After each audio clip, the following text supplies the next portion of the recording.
সিরাজগঞ্জ জেলা বিএনপির পক্ষ থেকে সনাতন হিন্দু ধর্ম শারদীয় দুর্গা পূজা উৎসব উপলক্ষে আমরা সিরাজগঞ্জ সদর হসপিটালে যে সমস্ত হিন্দু নারী পরিচ্ছন্ন কর্মীরা কাজ করেন তাদের পাশে আমরা পূজা উপলক্ষে আমরা তাদেরকে উপহারস্বরূপ কিছু বস্ত্র উপহার দিয়েছি।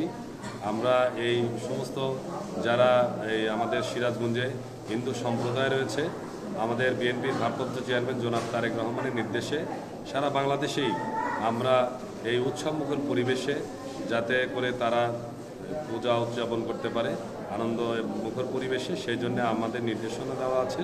আমরা তাদের পাশে আর্থিকভাবে, মানসিকভাবে, শারীরিকভাবে সবসময় সজাগ এবং সতর্ক থাকছি, যাতে সব ষড়যন্ত্র উপেক্ষা করে এই যে ধর্মীয় যে উৎসব সেটি যাতে তারা পালন করতে পারে, এই জন্যে আমরা দলের পক্ষ থেকে আমরা পাশে দাঁড়িয়েছি।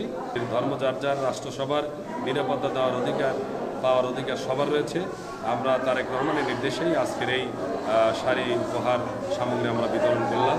এই আমাদের বিশেষ করে 31 দফার যে রাষ্ট্র গঠনের রূপরেখা, সেই 31 দফা নিয়ে আমরা মানুষের দোরগোড়ায় ঘরে ঘরে পৌঁছানোর আমরা চেষ্টা করছি, যাতে করে আগামী যে ফেব্রুয়ারি প্রথমার্ধে নির্বাচন, এই নির্বাচন জনগণ বিএনপিকে ক্ষমতায় আসীন করে সব দলের সমন্বয়ে সুন্দর একটি সরকার এদেশ পরিচালনা করে জাতির যে প্রত্যাশা আশা সেই 31 দফার মধ্যে নিহিত আছে, এটি যেন বাস্তবায়ন করতে পারে তারেক রহমানের নেতৃত্বে।